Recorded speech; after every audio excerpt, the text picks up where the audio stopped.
Is it her? Is the last name? Yeah, just like Ben-Hur. All right, welcome. I love it. So happy to meet you.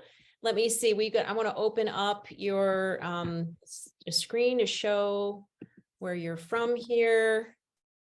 Jane is from the Burbank Community Garden, which is a place to embrace and celebrate the living diversity of our planet and improve the care of it. It's a place to inspire regeneration and generosity and increase the love and respect among a brilliant, diverse community of goofball, mismatched gardening friends, and help grow a joyous, fertile, and livable world.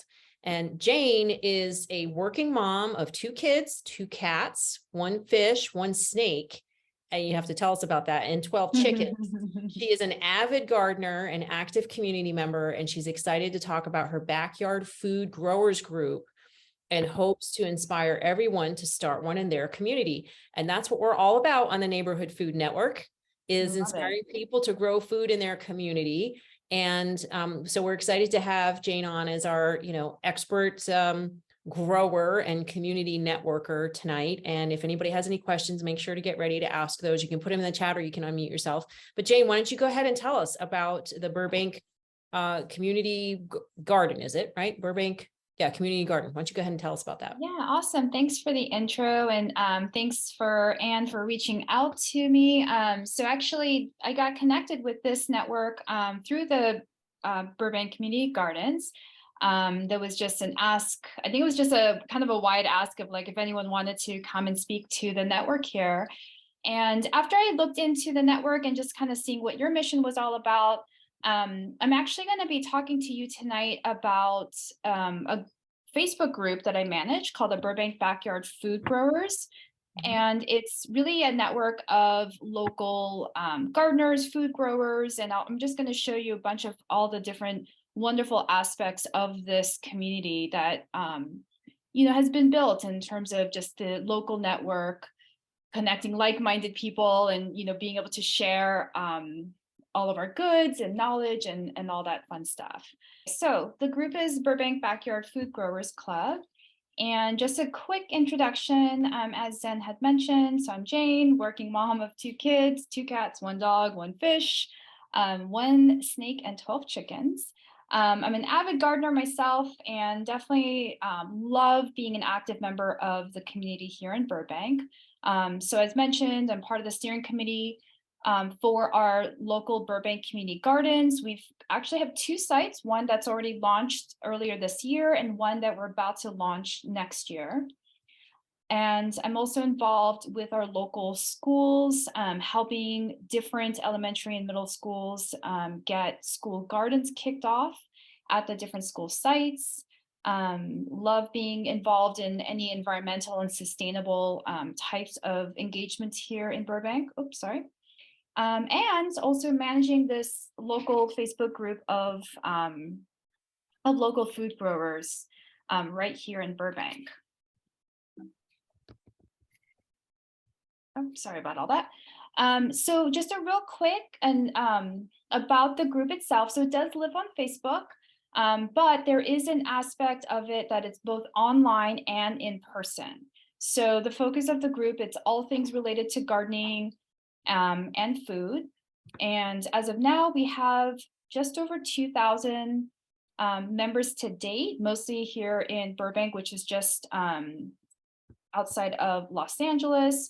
But I will say over the pandemic, lots of people, were home. And so people have definitely discovered or hopefully rediscovered, being connecting to the earth and growing food, and just whether it's through a hobby or just trying to be more self-sustainable. So the group has definitely, I would say, tripled over the course of the pandemic. And it's a private group, but anyone can join. So I welcome all of you to check it out. If you're interested in joining, you don't have to be here locally in Burbank. Just need to join in your love of gardening and growing food, and see what the community is all about. So I love this story because how it all began. This was maybe, gosh, at this point, maybe like 7 years ago. My friend Lisa, who founded the group was actually at the market and needed a lemon, but she realized, oh my gosh, we live here in Burbank, Southern California with amazing weather. We have gazillions of citrus trees everywhere. And $8.80 a pound, what's that? $8.80 a pound. I don't know. I found that picture online just to show Oh, like okay. how crazy it can be. You know, like you go to the market thinking you need one thing, and you know, it's like a few bucks or, you know, however much it cost at the time. When she realized I could just reach out to my neighbors and ask, does anyone have any spare lemons? And again, here in Southern California, we're very lucky with our amazing weather for citrus. And there are just trees and trees and trees of, you know, citrus, lemons, oranges, all of it. So she thought to herself, well, why not start a group and just kind of see what happens? So I'm gonna, over the next couple slides, just kind of show you some screenshots from the site itself, just to kind of see what it's all about. So first and foremost, it's a great forum to be able to show off your harvest and share in recipes. And so these are just some of the many examples on the site where people, you know, you grew something, you know, with your own hands and get to show off like all the things that the bounty in which you've grown. So again, we're very blessed here in Southern California with the variety of things that we can grow here. And I mentioned that it's an online group, but there's also a in-person aspect to it. So every month we host monthly food swaps. I do rotate where the swaps are being hosted at so that it gives different people a chance to welcome the group members to their home and show off their gardens. And, you know, it's really fun to be able to go and visit so many of the different people's homes as well, just to kind of see how different people set up their gardens. And so these are just some of the examples of what the swaps are like, and definitely so much fun just to be able to meet our neighbors. You know, people come for the goodies, but they stay for the conversation, you know, like it's a chance to just kind of face to face ask questions, or I always love when we get interesting things showing up at the swap and it's like, wow, what is that? Like, what do you do with it? You know, and you get to, again, just really engage with our gardening neighbors.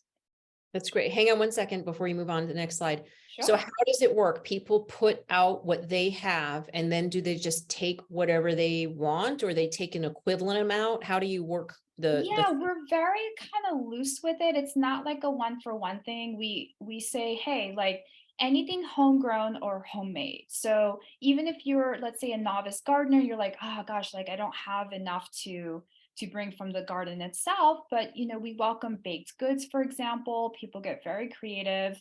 You know, we have people who make jams, or maybe they make homemade. We had someone who made homemade balms and, you know, different things to help with like hand lotions and things like that. So people get very creative. You know, again, the only rule is homemade or homegrown. And do you need to be a member in order to participate? Just of our group, because that's how you'll know when the events are and where to go. So you don't need to live like right on that street. It's just in that area. It's just a general area. How would you say it's like? Yeah, as long as you're willing to drive, you know. Yeah. So like I said, like even if maybe you're not exactly like within Burbank, but let's say you're in the neighboring, you know, city next to it. Again, as long as you're willing to come out here, because the only rule is all the events are here in Burbank. So as long as you're willing to come drive out here, you know, you're welcome to attend. Yeah. So Frankie asks, how do you account for whether or not someone grows organic or uses pesticides and herbicides? We don't have a way to like prove that, but I think again, the group itself is like-minded. So again, there's no like proof, and we've never asked for that proof. But we know that it's like a trusted group of gardeners who go by like sustainable methods. I mean, there's a lot of pest talk in the group. And so I think, again, when people do ask about how to do pest control, almost always it's some sort of like natural organic method. Yeah. So people aren't posting, hey guys, get your Roundup here, yeah. Oh gosh, yeah, we're very, yeah, I mean, that's for sure. I mean, again, this is the same group that helped fight the city for, using Roundup and things like that. So again, it's all kind of, symbiotic in terms of a lot of the community efforts, I would say, that's anti-pesticide and again, more natural methods. Excellent. Okay, please proceed with your Oh, presentation. sure. Yeah, and I can't see the chat, so thanks for jumping in with that. Sure, Well, sure. somebody had asked in the second slide, you have a picture of you with your daughter and there's a mound behind her and Frankie was wondering what that mound was. Yeah. Oh, sure. Yeah, this is my front yard, and we actually had a fallen tree.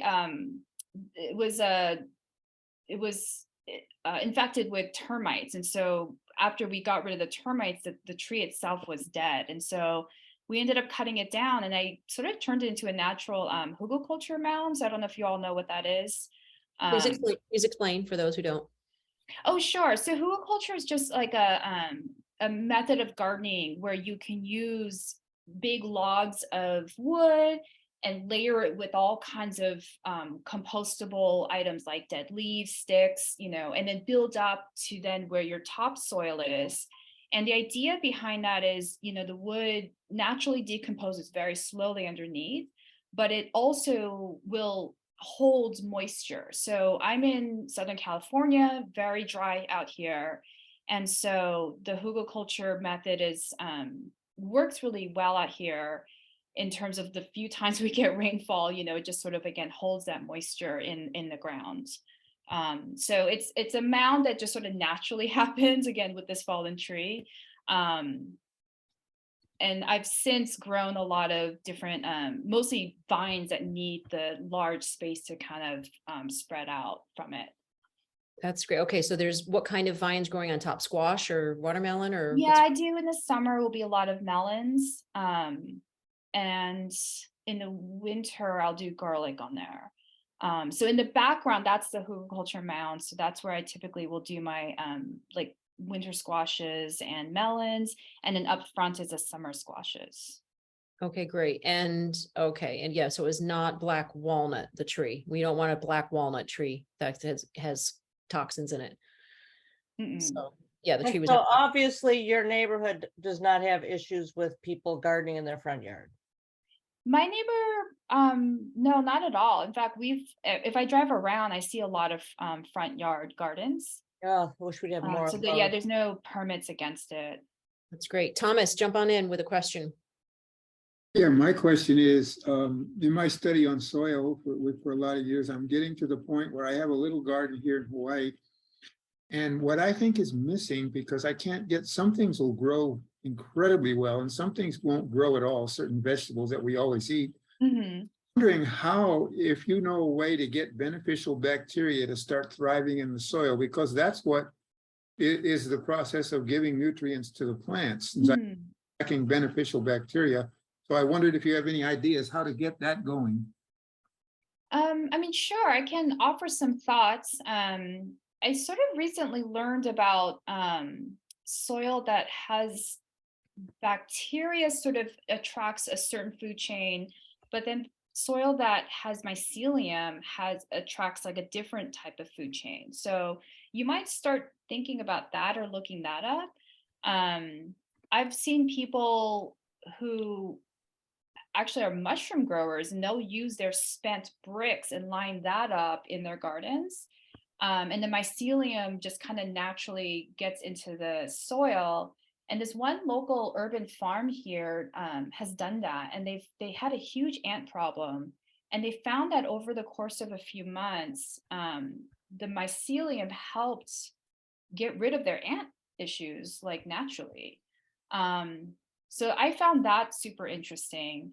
Of course, compost, like I don't know if you want to look up composting in place, where you can literally just bury your food scraps, and that will also kickstart like the nutrients I think that your soil needs.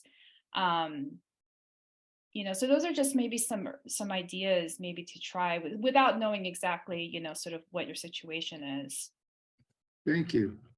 Yeah, sure. Yeah, I've been throwing a lot of my compost this fall because I'm kind of building up some of my older beds, and I've been throwing all my compost directly into the beds Yeah.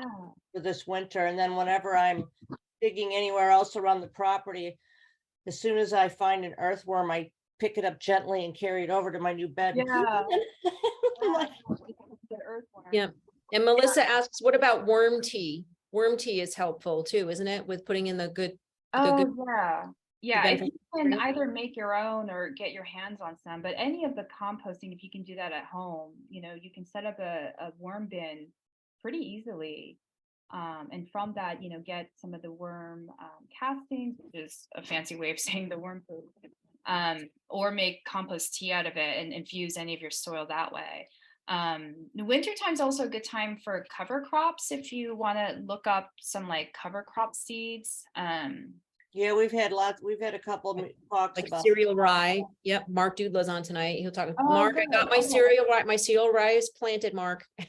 Just Oh, want to let you know. good. Yeah. Yeah. Oh, and Jane asked, what advice do you have for growing a bountiful garden while water restrictions are at play? Oh, yes. We definitely have a big issue with that here in Southern California. We did a workshop recently to create oyas. I don't know if you guys know what that is, but it's basically an old method of taking like a clay vessel. So we actually just made our own, taking 2 terracotta pots that we just. And what's it called? It's called an olla, OLLA. So it's the Spanish pronunciation. Okay. You might also see it spelled OYA, which is the phonetic pronunciation. But the idea is that it's a terracotta vessel that you will fill up with water, and it will naturally leach out the moisture slowly through the clay, and you bury it in the ground. And so what you can do is set up, oyas kind of strategically in your garden and plant around it. And what you'll find is the oyas might, again, depending on how much water it holds, will keep the moisture in your soil for even a few days, even a few weeks, again, depending on how big that your vessel is. And I've seen illustrations or kind of like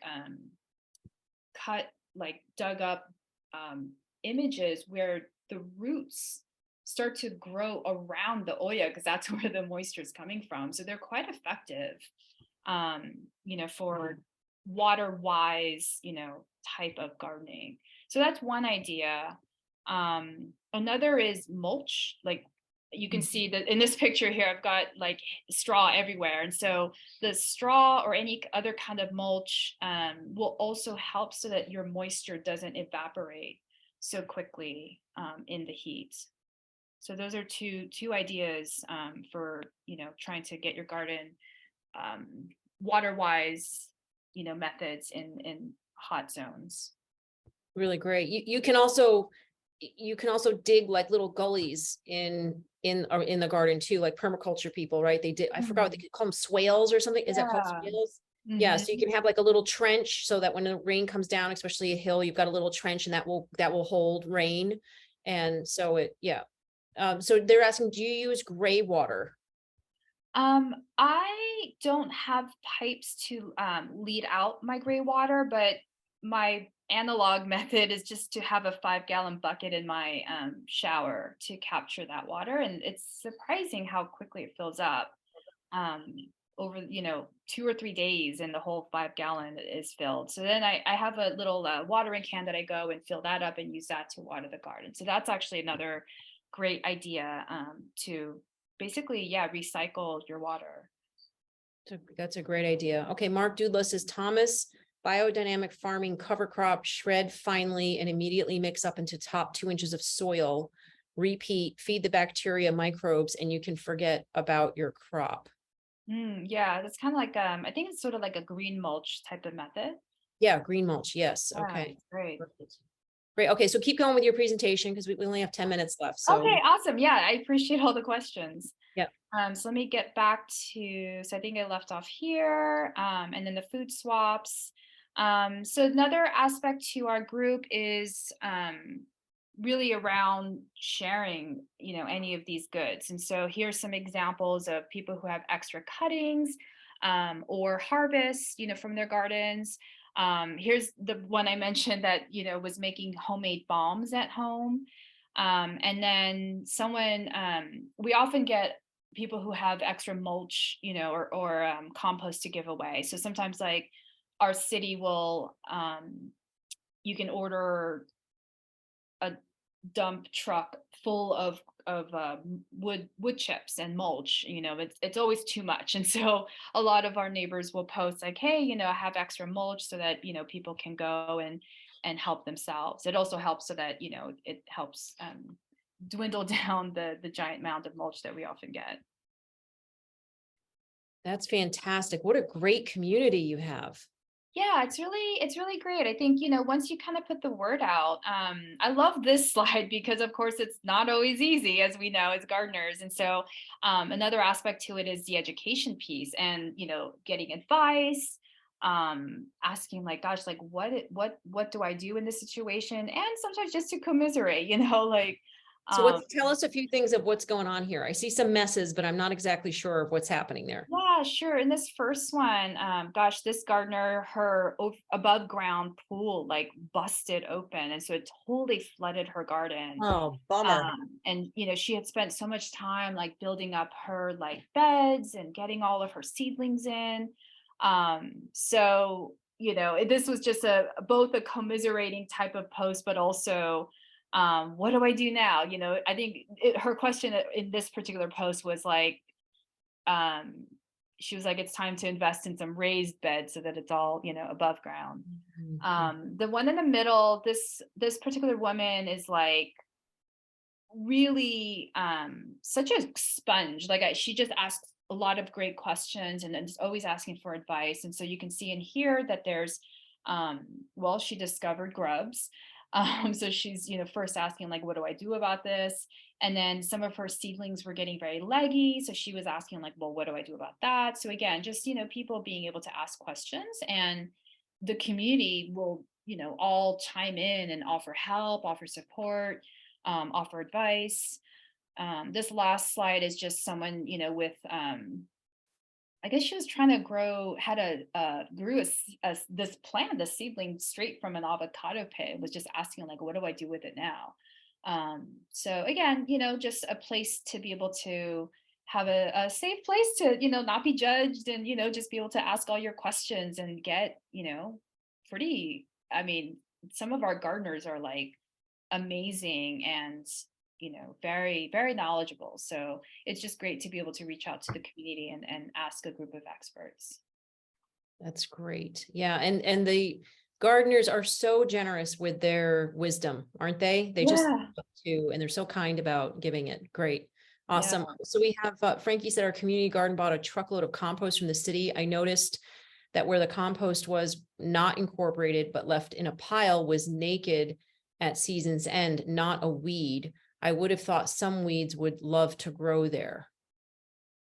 No, but if you have, in the compost, not mulch. Are you sure it wasn't mulch? Because mulch would prevent weeds. I don't know. Let us know, Frankie, because usually it's mulch. My wood chips are not growing any weeds, and that pile's been there for 4 months. Mm-hmm. Yeah.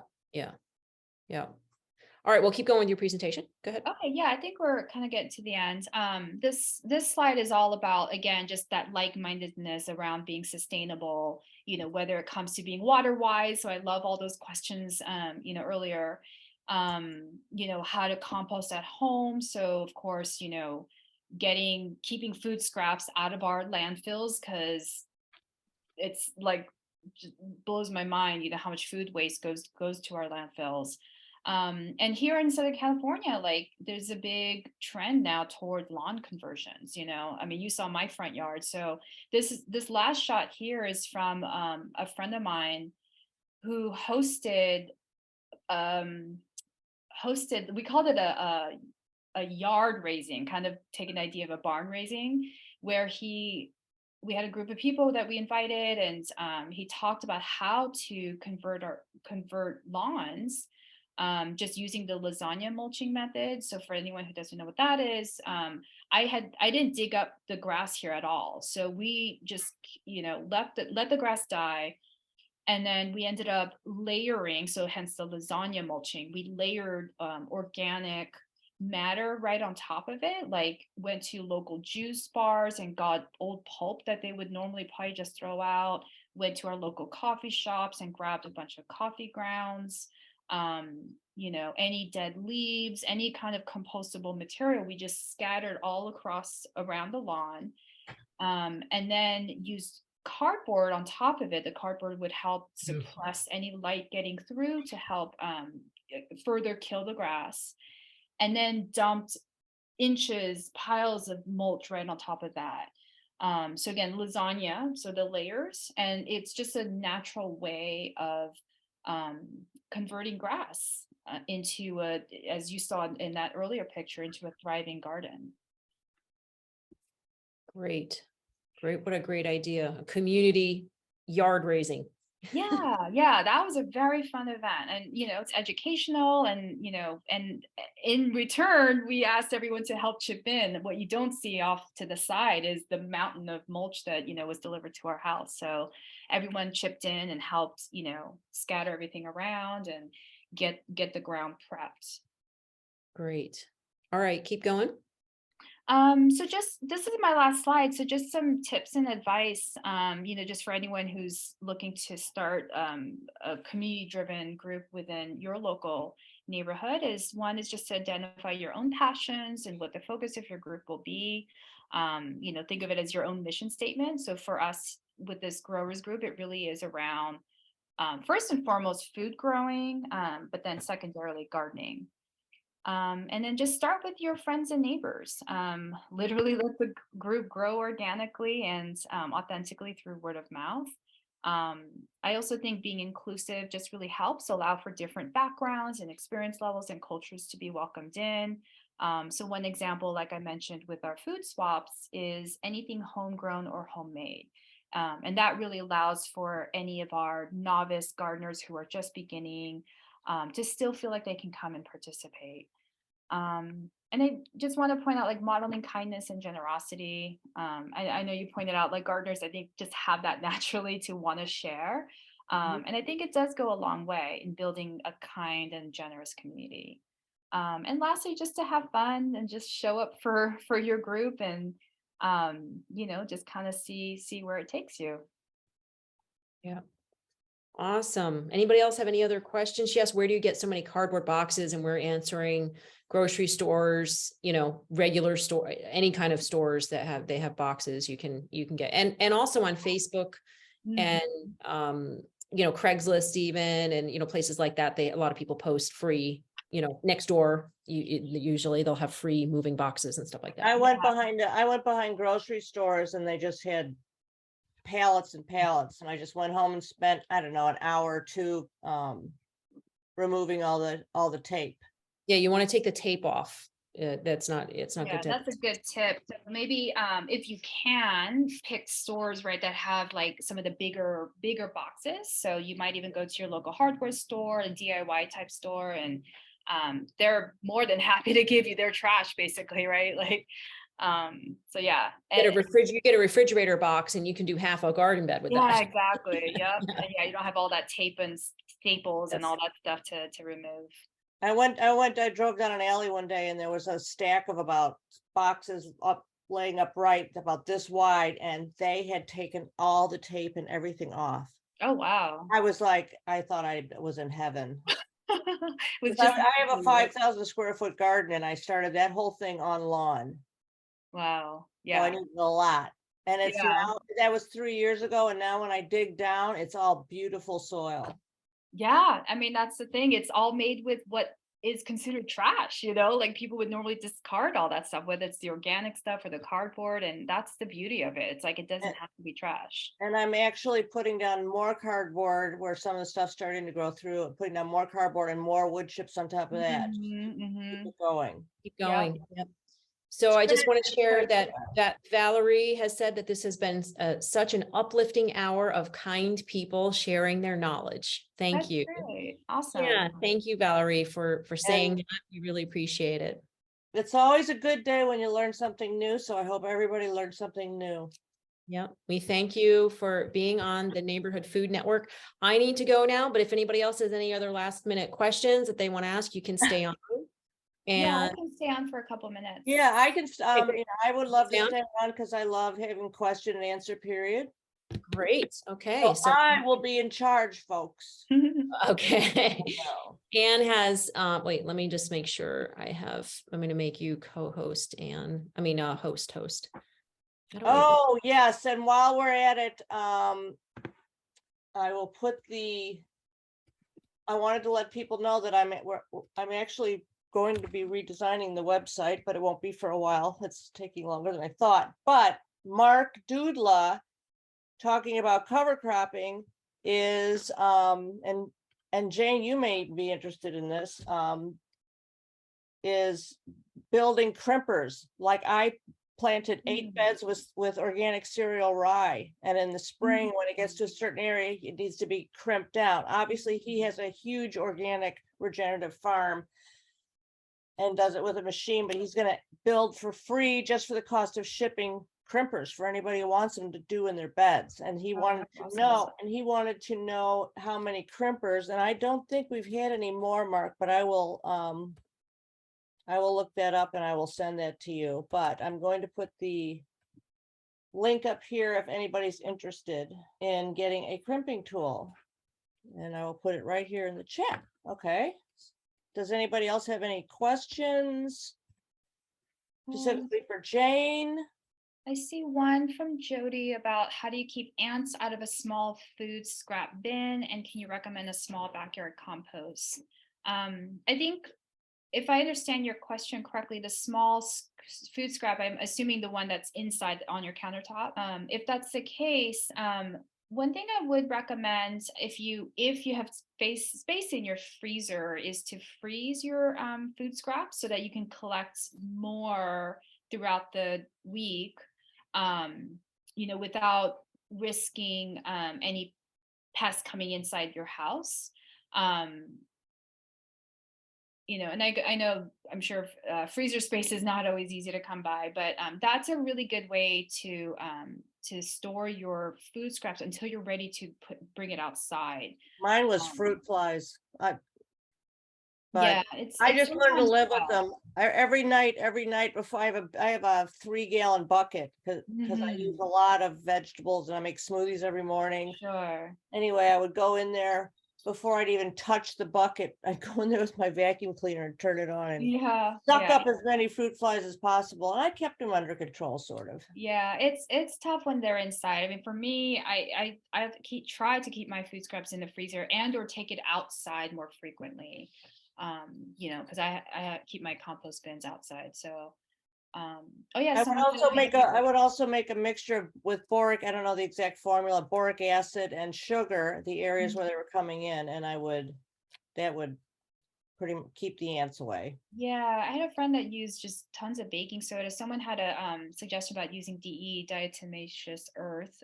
That would certainly also help keep the ants out. I don't really worry about the ants. I just feed my geckos and then they eat the ants. You have geckos in the house? Yeah, they're in. They'll climb right up on my table and talk to me and look at me and eat all my papaya seeds, and so they take care of the ants, I think. So Jane, how long has the Burbank Community Garden been going? The community garden just launched its first site earlier this year. And you were talking about launching a new site, and that was a question I wanted to ask you. Yeah, about where is there somebody who mentioned that there was some land? Did you go to the I know the government, like I'm in Milwaukee, and if I find a lot that's not being used, they'll give me a grant to start a community garden. Yeah, it was a long time coming, let me tell you, because the city has to approve, it depends who owns the land. I mean, we had suggestions of different areas in the city that were basically undeveloped, but they belong to like Burbank Water Power. And so it was just a very complicated procedure, like years, literally years in the making. So as far as site goes, I wouldn't be able to give you much advice there. But I will say once the city approves the site, from there, I think it's really about getting, again, just as many volunteers and like-minded people, together. as Okay, much as we and can. so Jody has a question. Jane, can you recommend a small backyard compost bin? I built mine with pallets. Yeah, I would say if you're looking to just find one to purchase, I think like the tumbling ones are probably pretty handy because I think it helps speed up the composting. I don't have a particular one that I, can recommend. The one I got is from the city, so thankfully Burbank will give out, compost bins to its residents. So mine's just a big open black bin that, it's a much slower process. Like I find that twice a year I can kind of harvest my compost out of it. Yeah, they're looking pretty old now, but they're still working. I just got some old compost and I actually just tied them together with rope, and now I have 3 bins going. Yeah. So, you don't even need a bin. I mean, if you have the area, you can just start composting in just a pile. Yeah, just an open pile.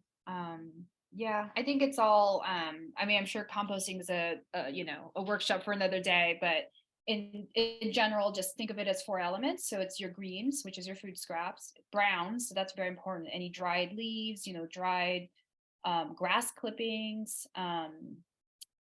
old wood sawdust, things like that, air and water. So it really does need a balance of all 4 of those things. And yep, there's going to be flies and pests kind of getting in there. To me it's all kind of part of the natural like decomposing. I figure if it I live on the edge of a woods, and so my compost bins are on the edge of the wooded area, and it's a very small wooded area, but every now and then I'll go out there at dusk and there'll be a possum sitting in my compost bin snacking, and I'm like, you do you, buddy, because you eat and you hey, eat they'll help ticks. stir it up, right? So that you can kind of get some air in there. And the possums eat ticks, so I'm thrilled to Yeah. have him in my compost bin. Yeah. Frankie said trenches work well too. Like I said, a compost bin can be as complicated or as simple as you make it. That's why I definitely like the composting in place method, because it literally I just take a hand shovel and it'll just drop my, old scraps, just kind of spotted throughout the garden, and it's like it never happened, they just disappear. Yep, by the spring, you'll never even know they were there.